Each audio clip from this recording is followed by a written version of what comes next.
Hi, my name is Tammy Baldassi. I am doing a current event report for my criminal law case, J. Sergeant Reynolds, in the paralegal degree. We are talking about different cases.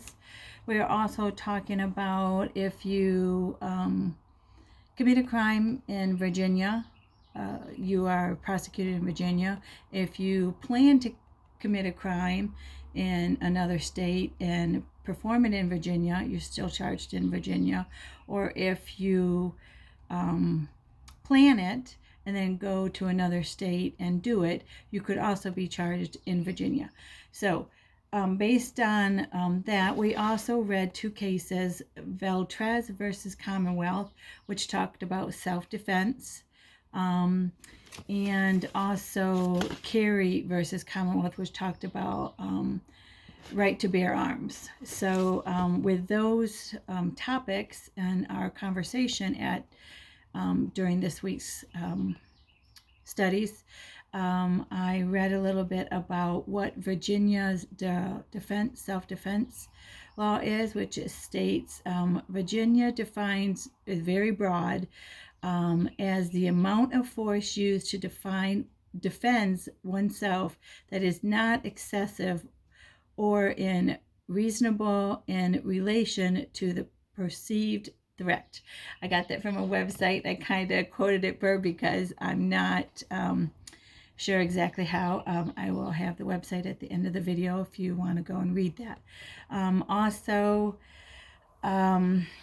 United States states that a person who is reasonably apprehensive bodily harm by another is provided to exercise reasonable force to repel the assault.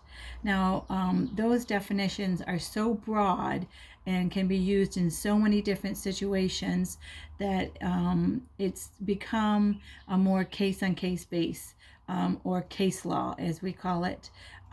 So depending on what other cases in the same circumstances may have, the outcome would be probably the same case if your circumstances were the same as that. So based on that, I'm also talking about tonight, John Rittenhouse was a 17-year-old young man. On August 25th of 2020, there was rioting in Kenosha, Wisconsin. Now, he is, the way I understand it, is from Indiana. However, the gun that he had was registered in Wisconsin, and he was in Wisconsin. So,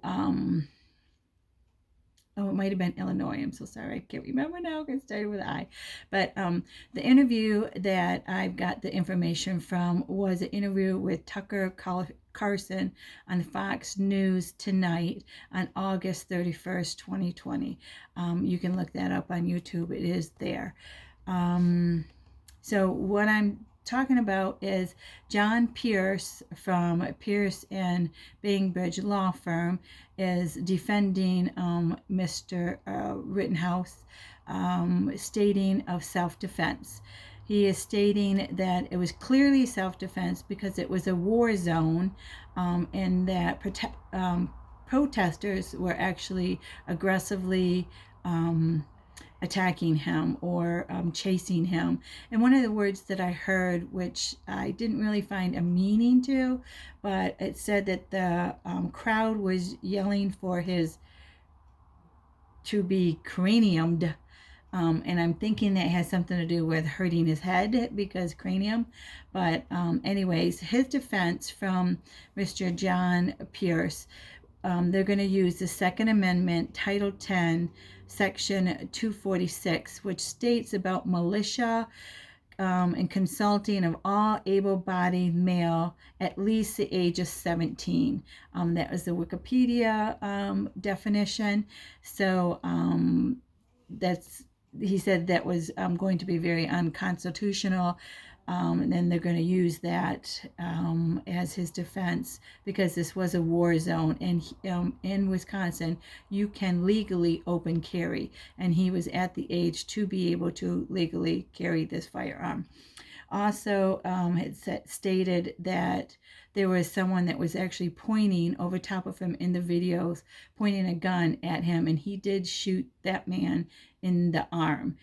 He then tried to help someone that he shot, and or someone that was in the road, he was trying to help them, that he went there with not only had the gun, but he had a first aid kit, and he was defending property that he got a call from a friend, and a whole group of people went there to defend this man who had 3 businesses, and 2 had already been vandalized, and this is the 3rd one, and they were trying to protect this area. And then the police barricade kept moving. He stayed on the premises until the protesters kind of pushed the police back, and then he kind of got caught in the crossfire because he went to go help this person, and then this whole trying to get his gun, and then the mob kind of chasing him, and you can see this. There was also a report done in the New York Times extensively about this, stating in the video by Mr. Pierce. The other thing I wanted to talk about was how so many people use self-defense for different defense in different cases, such as assault and battery, brandishing, reckless endangerment, or resisting arrest. They always say, oh, I'm doing this in self-defense, I'm doing this in self-defense. But you have to really be careful when you're using the self-defense, that you may have to defend yourself in using that it has to be a lawful way to defend yourself. If you could go away from the situation, as in the case of Kerry versus Commonwealth, the man crossed the road and then attacked the person. If he would have stayed on the other side of the road, then there would have been no conflict, or he would not have been in danger, so he would not have to have used self-defense. So I guess what I'm saying is that if people need to use caution when you get into a conflict area, when it's so already at the edge of being explosive situation, I don't think firearms are the weapon that should be there, or you should have that on your arms, and anybody should defend themselves. But I don't think you go to a fight. It's like you don't go to a knife fight with a gun. You shouldn't go to a protest with a knife or a gun or something, if that's you're just trying to protest the situation. But it's current. He is in jail now on murder charge, and the person that was going to shoot him has not been charged with anything. Atifa has also on this video stating that they're looking for which cell he is in, and they want to